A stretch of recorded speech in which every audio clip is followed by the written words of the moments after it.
حسبي ربي جل الله ما في قلبي غير الله نور محمد صلى الله لا إله إلا الله. بسم اللہ شریف پڑھ کر شروع کرتے ہیں. حدثنا حناد قال حدثنا وکیع عن شعبة عن ابی التیاح عن انس بن مالک رضی اللہ تعالی عنہ قال ان کان النبی صلی اللہ تعالی علیہ وآلہ وسلم لا یخالطنا حتی یقول لأخ لی صغیر یا ابا عمیر ما فعل النغیر.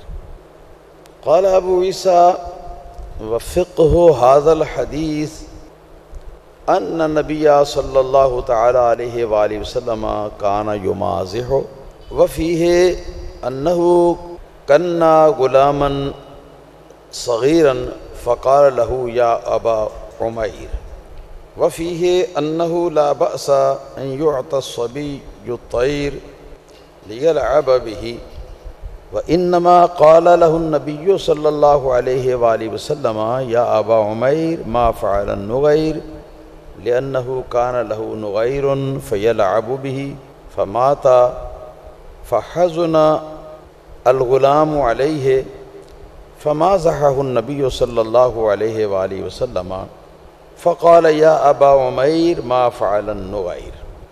سب سے پہلے متن حدیث حضرت سیدنا انس بن مالک رضی اللہ تعالی عنہ نے ارشاد فرمایا بے شک رسول اللہ صلی اللہ تعالی علیہ وآلہ وسلم ہمارے اندر مل گھل کر رہتے تھے، یہاں تک کہ میرا ایک چھوٹا بھائی تھا. رسول اللہ صلی اللہ تعالی علیہ وآلہ وسلم نے اس کے لیے ارشاد فرمایا اے ابو عمیر تمہارے چھوٹے پرندے نے کیا کیا. یہ تو حدیث پاک کا متن تھا. اب اس کو ذرا سمجھیے. سیدنا انس بن مالک رضی اللہ تعالیٰ عنہ کیا فرما رہے ہیں ان کان النبی صلی اللہ تعالی علیہ وآلہ وسلم لا یخالطنا کہ بے شک رسول اللہ صلی اللہ تعالی علیہ وآلہ وسلم ہمارے درمیان گھل مل کر رہتے تھے. اس سے مراد انبساط ہے، خوش طبعی فرمانا ہے اور مزاح فرمانا ہے. پھر آگے اس کی مثال دیتے ہیں حتی یقول لأخ لی صغیر یا ابا عمیر ما فعل النغیر. کہتے ہیں کہ یہاں تک کہ میرا ایک چھوٹا بھائی تھا. سیدنا انس بن مالک رضی اللہ تعالی عنہ کی عمر شریف تقریباً 10 برس کے قریب تھی اور یہ چھوٹا بھائی جو تھا یہ زیادہ چھوٹا تھا. اس کو کھیلنے کے لیے ایک پرندہ گھر میں رکھ کر دیا ہوا تھا اور اس پرندے کا نام تھا عربی زبان میں نغیر.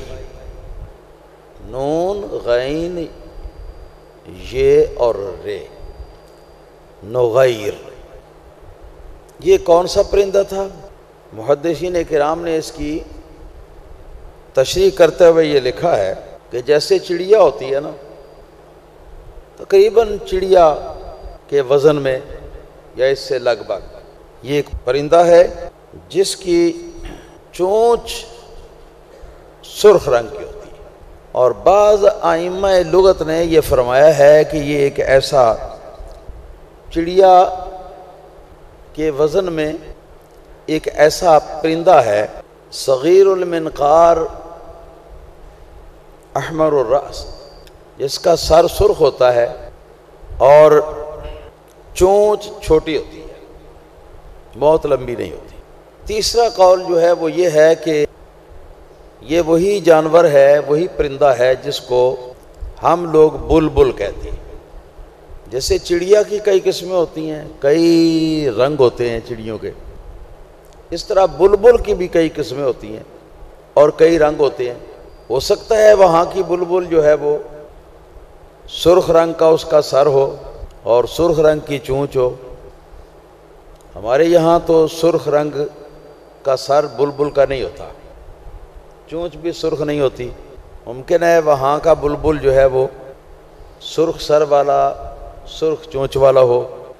تو مطلب یہ ہے کہ یہ ایک چھوٹا سا پرندہ تھا، اور حضرت انس کا ایک چھوٹا بھائی تھا جس کا نام ابو عمیر تھا. اس کے گھر والوں نے اس کو یہ پرندہ رکھ کے دیا ہوا تھا، دل بہلانے کے لیے، دل خوش کرنے کے لیے، کھیلنے کے لیے. تو ایسا ہوا کہ وہ پرندہ جو ہے وہ مر گیا، اور پرندے کے مرنے کی وجہ سے وہ ابو عمیر جو سیدنا انس رضی اللہ تعالیٰ عنہ خادم رسول صلی اللہ علیہ وسلم کا چھوٹا بھائی تھا، وہ مغموم رہتا تھا، اداس رہتا تھا. دل لگ جائے کسی چیز کے ساتھ، اب وہ چیز نہ رہے تو اداسی تو ہوتی ہے، خاص طور پر بچہ. تو بچہ غمزدہ ہو گیا.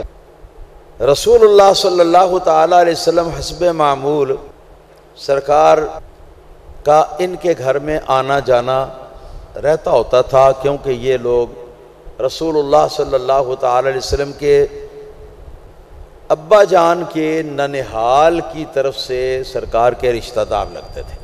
تو آپ تشریف لے گئے ایک مرتبہ ان کے گھر انہی دنوں میں. تو اب وہاں سرکار دو عالم صلی اللہ علیہ وسلم نے ابو عمیر کے ساتھ مزاح فرماتے ہوئے، خوش طبعی فرماتے ہوئے آپ نے فرمایا یا ابا عمیر ما فعل النغیر. اس کا معنی ہے کہ اے ابو عمیر، نغیر نے یعنی بلبل نے کیا کیا، بلبل کو کیا ہوا. بلبل کا نام لے کر اس کے پرندے کا. تو نبی پاک صلی اللہ تعالی علیہ وسلم نے اس بیٹے کو مخاطب کیا اور فرمایا کہ بھئی وہ تو تمہارا بلبل تھا، اس نے کیا کیا، کیا ہوا اس کا. یہاں پر حدیث کے الفاظ جو ہیں یہ تو پورے ہو جاتے ہیں. اب آگے فقہائے کرام ہیں کہ وہ اس حدیث پاک کی فقہ یا اس کے جو فقہی احکام ہیں ان کا بیان کرتے ہیں. چنانچہ ان میں سے پہلی بات تو ائمہ صوفیہ نے نکالی. ائمہ صوفیہ آپ جانتے ہیں نا، یہ وہ لوگ ہیں کہ صرف اللہ تعالیٰ کے ساتھ لو لگائے ہوئے رہتے ہیں، دنیا اور مافیا سے یہ بے خبر رہتے ہیں، بس ہر وقت اللہ تعالیٰ کی طرف توجہ، اور لوگوں کو اسی کی تربیت دیتے ہیں. یہ صوفیاء کرام ہیں، اولیاء کرام. انہوں نے اس سے مسئلہ جو ہے وہ یہ نکالا، سرکار کی اصل مراد اور اصل مقصود آپ کا یہ تھا کہ بتانا چاہتے تھے کہ جس چیز کو فنا ہے، جس چیز کو فنا ہونے والا ہے، فنا آنے والا ہے جس چیز کے اوپر، اس کے ساتھ دل لگانا یہ اچھا نہیں. اب یہاں پر وہ ایک واقعہ بھی نقل کرتے ہیں. امام علی القاری رضی اللہ تعالیٰ عنہ ارشاد فرماتے ہیں ان احد مات معشوقہ وکان یبکی. ایک آدمی کسی شخص کے ساتھ، اللہ جانے وہ مرد تھا یا عورت تھی، عشق رکھتا تھا، عاشق تھا. تو اس کا معشوق جو ہے وہ مر گیا. معشوق جب مر گیا تو اب عاشق جو ہے وہ دن میں بھی روتا تھا، رات کو بھی روتا تھا، رو رو کے اس نے برا حال کیا ہوا تھا. تو اس کے پاس ایک اللہ والے کا گزر ہوا اور اس نے پوچھا، کیونکہ اللہ والے جو ہیں وہ ہمیشہ مفلوق الحال اور دکھی جو مخلوق ہوتی ہے اس کے ساتھ بڑی پیار، بڑی شفقت فرماتے ہیں. یہ صوفیاء کرام کا طریقہ ہے. تو انہوں نے محبت سے پوچھا کہ میرے بھائی یا بیٹے آپ کیوں رو رہے ہیں اتنا؟ کئی روز سے میں دیکھتا ہوں آپ کو، آپ یہاں بیٹھے رو رہے ہوتے ہیں آپ. تو اس نے عرض کیا کہ حضور انہو کان لی معشوق، کہ میں ایک انسان کے ساتھ میں عشق کرتا تھا، میرا عشق تھا، وقد ماتا معشوقی، اور میرا معشوق جو ہے اس کی موت واقع ہو گئی ہے. تو اس کی جدائی میں اور اس کے غم میں میں روتا رہتا ہوں. بات سمجھ رہی ہے نا آپ نے؟ لیکن اصل سمجھنے کی بات آگے آ رہی ہے. ان اللہ والوں نے یہ ارشاد فرمایا لما لم تحب الحی الذی لا یموت واللطفہ لا یفوت.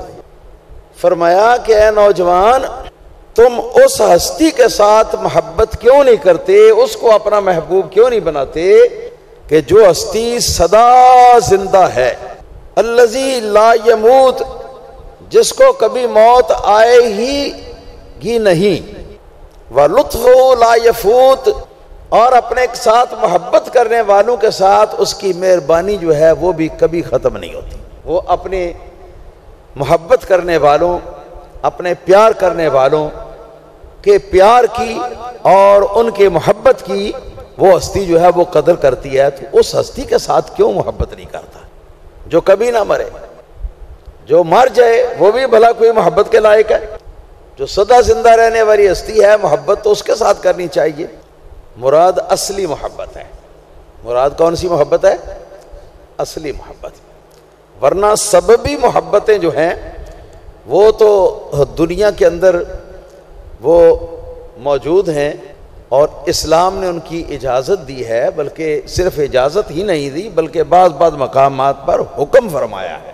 جیسے ماں باپ کی اولاد کے ساتھ محبت. پتہ ہے نا آپ کو, بیٹیاں پیدا ہوتی تھیں جنگل میں گڑھا کھود کر, تو وہ بیٹیوں کو وہاں پر دفن کر دیتے تھے, گڑھے میں ڈال کے پھینک کے اس کے اوپر مٹی ڈال کے تو وہ اپنے گھر چلے آتے تھے. نبی پاک صلی اللہ تعالیٰ علیہ وسلم نے ماں باپ کو اپنی اولاد کے ساتھ محبت کرنے کا حکم دیا, چاہے بیٹا ہو یا بیٹی ہو.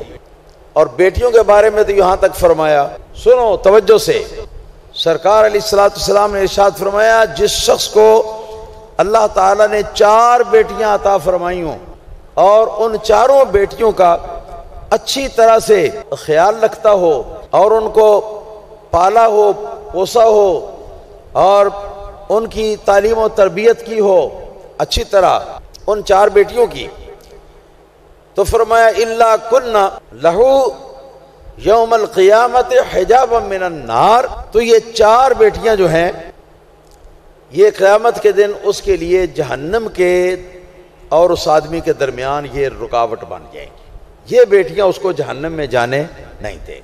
پھر ارشاد فرمایا کہ سنو, جس شخص کی 3 بیٹیاں ہوں اور 3 بیٹیوں کو وہ پالے پوسے, محبت کے ساتھ ان کی پرورش کرے, ان کی تربیت کرے, ان کو حتی الامکان تعلیم دلوائے. اس سے مراد MBBS کی ڈگریاں نہیں, نہ وکالت کی ڈگریاں ہیں, بلکہ اس تعلیم سے مراد وہ تعلیم ہے کہ دنیا اور آخرت دونوں جہانوں میں جو ہمارے کام آنے والی.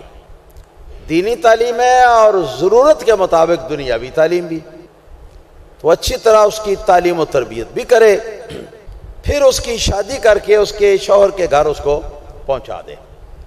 سرکار دو عالم صلی اللہ علیہ وسلم فرمایا کہ یہ 3 بیٹیاں جو ہیں یہ بھی اس کے لیے قیامت کے دن جہنم کی آگ کے اور اس کے درمیان حجاب بن جائیں گی, رکاوٹ بن جائیں گی. عرض کیا گیا کہ یا رسول اللہ صلی اللہ تعالی علیہ وسلم, اور اگر کسی شخص کی 2 ہی بیٹیاں ہوں, 4 بھی نہ ہوں, 3 بھی نہ ہوں, اور وہ ان کی اچھی طرح محبت کے ساتھ پرورش کرے, شفقت کے ساتھ تعلیم و تربیت کرے, اور اس کے بعد اس کی شادی کر کے اس کے شوہر کے یہاں اس کو آباد کر دے, اس کے لیے کیا حکم ہے؟ سرکار علیہ السلام نے ارشاد فرمایا اس کے لیے بھی یہی حکم ہے. پھر ایک شخص نے عرض کیا کہ یا رسول اللہ صلی اللہ تعالی علیہ وسلم, اگر کسی شخص کی صرف ایک ہی بیٹی ہو اور وہ اس کے ساتھ بیٹی کے ساتھ ایسا سلوک کرے تو اس کے لیے کیا ثواب ہے؟ سرکار علیہ السلام نے ارشاد فرمایا کہ اس کا بھی ویسا ہی ثواب ہے. یہ اس زمانے کی بات ہے جس زمانے کے اندر عرب کے بہت سارے قبائل میں یہ رواج پایا جاتا تھا کہ اگر بیٹا پیدا ہو تو خوشی مناتے تھے, اور اگر بیٹی پیدا ہوتی تو اس کا گلا گھونٹ کر اس کو پیدا ہوتے ہی مار ڈالتے, اور پھر اس کو زمین کے اندر گڑھا کھود کے اس کے اندر پھینک کر اوپر مٹی ڈال دیتے, اور قصہ تمام کا. یہ اس زمانے کی بات ہے. سرکار دو عالم صلی اللہ علیہ وسلم نے ان کو بتایا یہ بیٹیوں کے ساتھ ایسا سلوک تم کیوں کرتے ہو؟ یہ بیٹیاں تو اللہ تعالیٰ کی بہت بڑی نعمت ہیں، بہت بڑی رحمت ہیں، بہت بڑی برکت ہے آدمی کے گھر میں۔ اصلی اور حقیقی محبت کی یہ بات ہے۔ رہی مجازی محبت، تو یہ محبت جو ہے، یہ بیٹی کے ساتھ محبت جو ہے، محبت کا اس طرح اظہار جو ہے، اس کو نبی پاک صلی اللہ علیہ وسلم نے جہنم سے بچاؤ کا ذریعہ قرار دیا۔ میں پہنچا ہوا تھا اس بات پر کہ ایک عارف اللہ والے نے دیکھا کہ ایک شخص جو ہے وہ روزانہ ہی ایک جگہ پر بیٹھ کے روتا رہتا ہے۔ آپ نے اس سے ایک دن پوچھ لیا، بھئی کیوں روتے ہو؟ کہا کہ میرا معشوق مر گیا ہے تو اس کی جدائی میں روتا رہتا ہوں۔ تو آپ نے فرمایا کہ جو مر جانے والا ہو بھلا وہ بھی کوئی محبت کے لائق ہے، مراد اصلی اور حقیقی محبت، وہ بھی اصلی محبت کے بھلا وہ لائق ہے۔ لم لم تحب الحی الذی لا يموت ولطفہ لا یفوت، تم اس ہستی کے ساتھ کیوں نہیں محبت کرتے کہ جو سدا سے زندہ ہے اور کبھی بھی اس پر موت آنے والی نہیں ہے، اور اس کی مہربانی اور اس کی قدردانی جو ہے وہ کبھی بھی ختم نہیں ہوتی۔ جو بھی اس کی طرف وہ ایک قدم چل کے آتا ہے، اس کی محبت کے جلوے اس کی طرف ایک گز کی مقدار بڑھ کر آتے ہیں، اور اگر کوئی شخص ایک گز کے برابر اس کی طرف آگے بڑھتا ہے تو اس کی محبت کے جلوے جو ہیں وہ آگے ایک میل کے برابر اس کی طرف بڑھ کے آگے آتے ہیں۔ اس طرح اللہ تعالیٰ محبت کی قدر فرماتا ہے، محبت کرنے والوں کی قدر فرمانے والا اصلی قدردان۔ تو مطلب یہ اصلی اور حقیقی محبت کی یہ بات ہے۔ رہی مجازی محبت، تو یہ محبت جو ہے، یہ بیٹی کے ساتھ محبت جو ہے، محبت کا اس طرح اظہار جو ہے، اس کو نبی پاک صلی اللہ علیہ وسلم نے جہنم سے بچاؤ کا ذریعہ قرار دیا۔ ہاں جی، اور تو اور ایک حدیث پاک یاد آ گئی ہے صحیح بخاری کی، آپ بھی سن لیں، یاد رکھیں، ایک قابل واقعہ ہے۔ سرکار دو عالم صلی اللہ تعالی علیہ وآلہ وسلم نے ایک دن ایسی عورتوں کا ذکر فرمایا، ایسے ماں باپ کا ذکر فرمایا کہ جن کو بچہ پیدا ہونے کی امید اللہ پاک نے لگائی ہوتی ہے، اور وہ بچہ اپنی پوری مدت جو ہے نا ماں کے پیٹ میں وہ پوری نہیں کرتا، بلکہ اس سے پہلے ہی 6-7 ماہ میں وہ بچہ جو ہے نا وہ ضائع ہو جاتا ہے، حمل گر جاتا ہے وہ۔ تو سرکار دو عالم صلی اللہ تعالی علیہ وسلم نے ارشاد فرمایا، قیامت کے دن کی سختیوں کا تذکرہ آپ نے فرمایا، اور پھر اس کے بعد شفاعت کا دروازہ کھلنے کا آپ نے ذکر فرمایا، پھر آپ نے ذکر فرمایا کہ میرے بعد پھر اللہ تعالیٰ کے نبی شفاعت کریں گے، صدیقین شفاعت کریں گے، شہدائے کرام جو ہیں وہ شفاعت کریں گے، علماء ربانیین شفاعت کریں گے، اور عام جو صالح اور نیک لوگ ہیں وہ بھی شفاعت کریں گے، اور ان کی شفاعت قبول کی جائے گی۔ سرکار نے فرمایا یہاں تک کہ کچا بچہ، جس کی میں نے ابھی بات کی، کچا بچہ جو وقت سے پہلے ماں کے پیٹ سے ضائع ہو کے گر گیا مگر جان اس کے اندر پڑ گئی ہوئی تھی، وہ کچا بچہ جو ہے نا، سرکار فرماتے ہیں قیامت کے روز اللہ تعالیٰ کی بارگاہ میں حاضر ہو کر وہ اللہ تعالیٰ کی بارگاہ میں عرض کرے گا کہ یا اللہ، میرے وہ ماں باپ جنہوں نے مجھے جنم دیا ہے، چاہے میں جیسا بھی ہوں، ان کو جنت میں بھیج۔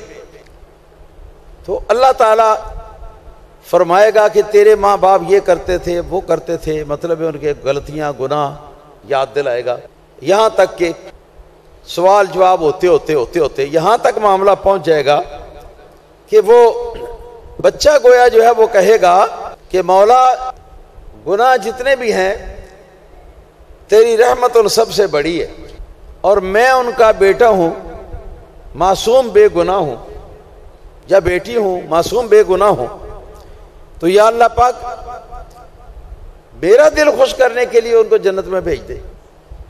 تو حدیث پاک کے الفاظ ہیں، سنیے ان کو۔ سرکار علیہ الصلوۃ والسلام نے ارشاد فرمایا کہ اللہ تعالیٰ ارشاد فرمائے گا کہ اذهب ایھا الولد المراغم ربہ فاذهب بابویک الی الجنہ۔ اللہ تعالیٰ اس کو فرمائے گا او جھگڑالو بچے تو میری بات اگر نہیں مانتا تو جا پھر میں تجھے اجازت دیتا ہوں کہ اپنے ماں باپ کو جہنم سے نکال کر جنت کے اندر لے جا میری طرف سے اجازت۔ چنانچہ نبی پاک صلی اللہ علیہ وسلم فرماتے ہیں کہ اس بچے کو اللہ پاک دوزخ کے کنارے تک پہنچائے گا کسی طریقے سے، اور اس کی جو نال ہے نا، ناف جس کو کہتے ہیں ناف، تو وہ جو ناف ہے نا اس بچے کی، اس کو اللہ تعالیٰ دراز کر دے گا اور اس ناف میں اپنے ماں باپ کو لپیٹ کر تو آگے چلتے ہوئے پیچھے ماں باپ کو چلاتے یہاں تک کہ وہ جنت کے اندر لے جائے گا۔ حقیقت میں یہ اس محبت کا ہی پھل اور ثمرہ ہے جو محبت آدمی کو اپنی اولاد سے ہوتی ہے۔ وہ اولاد ابھی اپنی ماں کے پیٹ میں ہی کیوں نہ ہو، اس کے ماں باپ کو کتنا اس سے پیار ہوتا ہے، کتنی اس سے محبت ہوتی ہے۔ تو یہ والی محبت جو ماں باپ کو اولاد سے ہوتی ہے یا اولاد کو ماں باپ سے ہوتی ہے، بھائیوں کو بہنوں سے ہوتی ہے، بہنوں کو بھائیوں سے ہوتی ہے، رشتہ داروں کو رشتہ داروں سے ہوتی ہے محبت، پیاروں سے پیاروں کو جو محبت ہوتی ہے، جائز محبت، ناجائز محبت کی میں بات نہیں کرتا ہوں، جائز محبت، تو یہ محبت جو ہے اللہ تعالیٰ کے فضل و کرم سے اس محبت کے اوپر ثواب بھی ملے گا قیامت کے دن۔ تو یہ محبت جو ہے اللہ تعالیٰ کے فضل و کرم سے اس محبت کے اوپر ثواب بھی ملے گا قیامت۔ تو اصل محبت جو ہے، اصلی محبت جس کو کہتے ہیں، اس کے لائق فقط ایک ذات ہے اور وہ حی لا یموت ہے، وہ سدا زندہ رہنے والی ہستی کہ جس کو کبھی موت نہ آئے۔ جیسی محبت اس کے ساتھ ہمیں ہونی چاہیے وہ ان سب محبتوں سے بڑھ کر اور ان سے بڑے درجے کی ہونی چاہیے۔ تو یہ مطلب ہے اس اللہ والے کے کہنے کا کہ اللہ کے بندے کتنے دنوں سے میں تجھے روتا ہوا دیکھ رہا ہوں، تیرا معشوق مر گیا ہے، تو اپنا عشق اور اپنی محبت کر ہی اس ہستی سے کہ جو ہستی سدا زندہ ہے، سدا سے زندہ ہے اور سدا زندہ رہے گی، اور وہ ہستی جو ہے اس کی قدردانی جو ہے وہ بھی کبھی ختم نہیں ہوتی۔ جو بھی اس کے ساتھ محبت کا سلوک کرے تو وہ ہستی جو ہے وہ اس کے ساتھ اس سے کہیں بڑھ کر محبت کا سلوک کرتی۔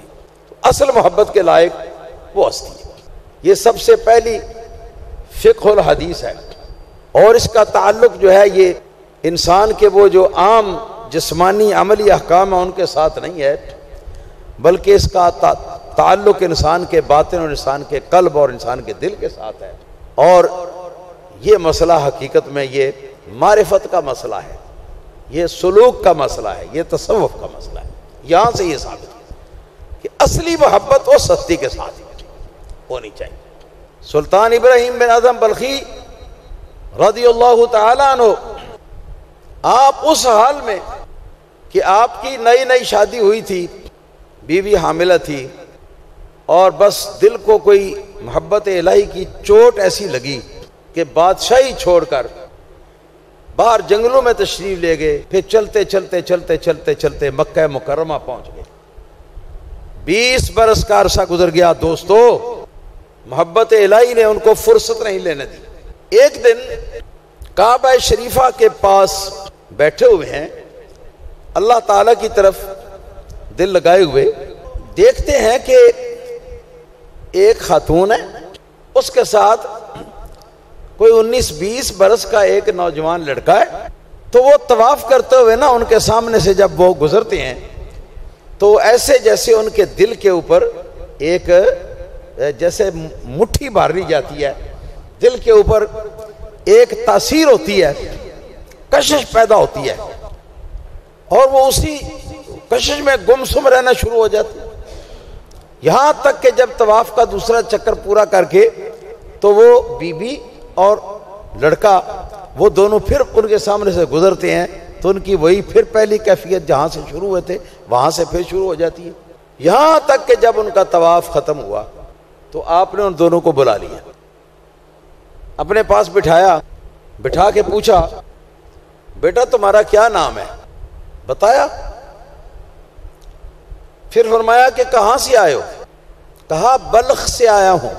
آپ کے دل کو پھر ایک چوٹ لگی، کیونکہ بلخ کے آپ بادشاہ ہوتے تھے اس زمانے میں، جب چھوڑ کے آئے تھے، تارک الدنیا تارک السلطنت۔ پھر آپ نے پوچھا کہ یہ جو خاتون ہے یہ تمہاری کیا ہے؟ اس نے کہا کہ یہ بزرگ میری ماں ہے۔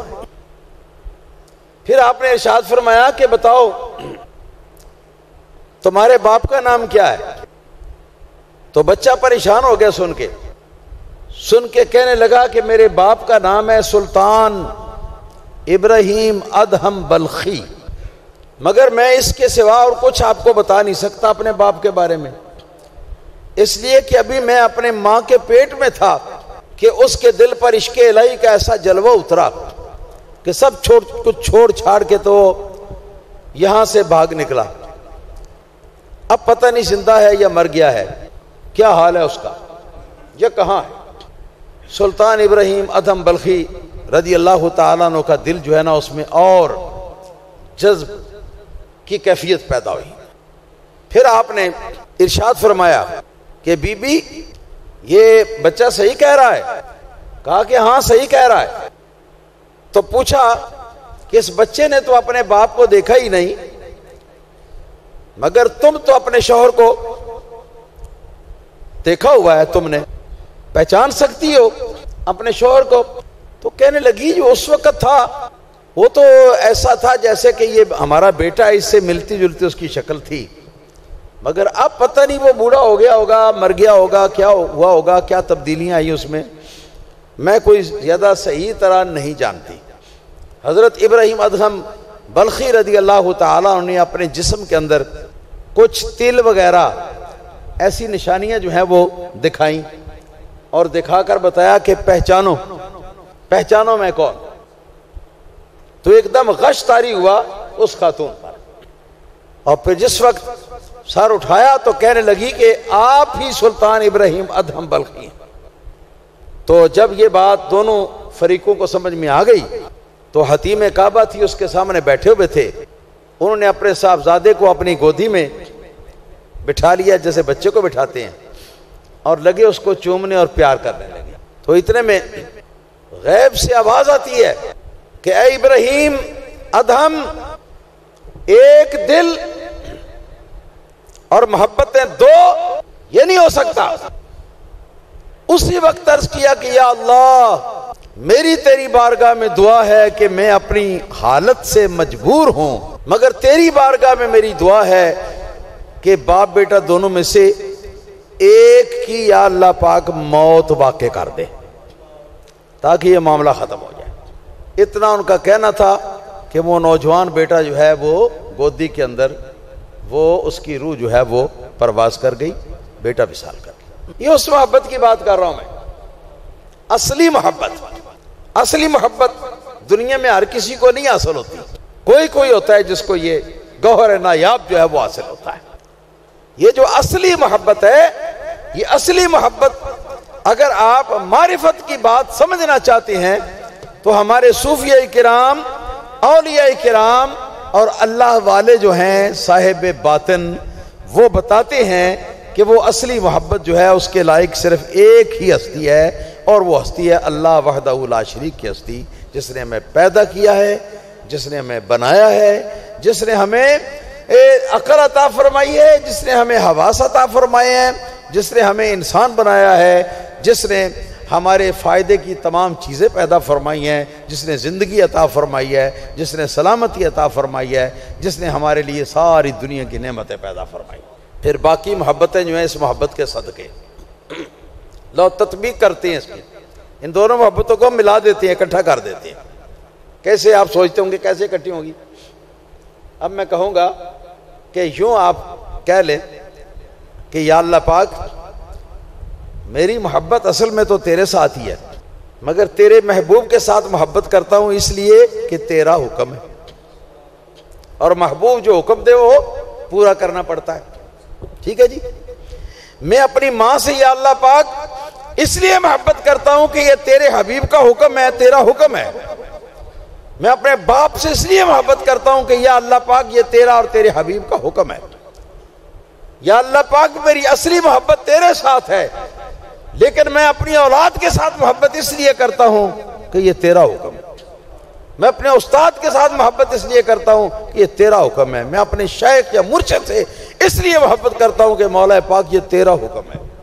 اصلی محبت تو میں تیرے ساتھ ہی کرتا ہوں. باقی سب دنیا میں اسی محبت کے سبب سے جو محبتیں آپ کی طرف سے میرے لیے رکھی گئی ہیں تو میں ان محبتوں کو اپناتا ہوں.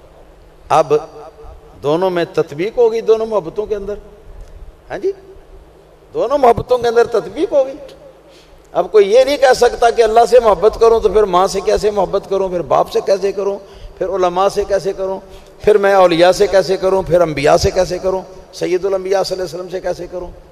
تو مسئلہ کلیئر ہو گیا کہ محبت اصلی جو ہے وہ صرف اور صرف اللہ تعالیٰ وحدہ لا شریک کے ساتھ ہونی چاہیے, اور باقی پھر اللہ تعالیٰ کے حکم کے سبب سے ہر اس چیز کے ساتھ ہمیں محبت رکھنی چاہیے کہ جس کے ساتھ محبت کرنا اللہ پاک کا حکم ہے, اور جس کے ساتھ محبت کرنے سے ہمارا اللہ راضی ہوتا ہے. اب دونوں محبتوں میں کوئی فرق نہ رہا, مطلب ہے کہ دونوں درست, لیکن ایک اصلی ہے اور ایک سبب. اصلی اللہ کے لیے اور اللہ تعالیٰ کے حکم اور اس کی رضا کے سبب سے, پھر ہر اس کے لیے ہے کہ جس کے لیے محبت کا اللہ پاک اس کے رسول کریم صلی اللہ علیہ وسلم نے اور ان کی شریعت نے حکم دیا. میں اپنے باپ سے اس لیے محبت کرتا ہوں کہ یا اللہ پاک یہ تیرا اور تیرے حبیب کا حکم ہے. یا اللہ پاک میری اصلی محبت تیرے ساتھ ہے, لیکن میں اپنی اولاد کے ساتھ محبت اس لیے کرتا ہوں کہ یہ تیرا حکم ہے. میں اپنے استاد کے ساتھ محبت اس لیے کرتا ہوں کہ یہ تیرا حکم ہے. میں اپنے شیخ یا مرشد سے اس لیے محبت کرتا ہوں کہ مولا پاک یہ تیرا حکم ہے. اصلی محبت تو میں تیرے ساتھ ہی کرتا ہوں. باقی سب دنیا میں اسی محبت کے سبب سے جو محبتیں آپ کی طرف سے میرے لیے رکھی گئی ہیں تو میں ان محبتوں کو اپناتا ہوں. اب دونوں میں تطبیق ہوگی, دونوں محبتوں کے اندر. ہاں جی, دونوں محبتوں کے اندر تطبیق ہوگی. اب کوئی یہ نہیں کہہ سکتا کہ اللہ سے محبت کروں تو پھر ماں سے کیسے محبت کروں, پھر باپ سے کیسے کروں, پھر علماء سے کیسے کروں, پھر میں اولیاء سے کیسے کروں, پھر انبیاء سے کیسے کروں, سید الانبیاء صلی اللہ علیہ وسلم سے کیسے کروں. تو مسئلہ کلیئر ہو گیا کہ محبت اصلی جو ہے وہ صرف اور صرف اللہ تعالیٰ وحدہ لا شریک کے ساتھ ہونی چاہیے, اور باقی پھر اللہ تعالیٰ کے حکم کے سبب سے ہر اس چیز کے ساتھ ہمیں محبت رکھنی چاہیے کہ جس کے ساتھ محبت کرنا اللہ پاک کا حکم ہے, اور جس کے ساتھ محبت کرنے سے ہمارا اللہ راضی ہوتا ہے.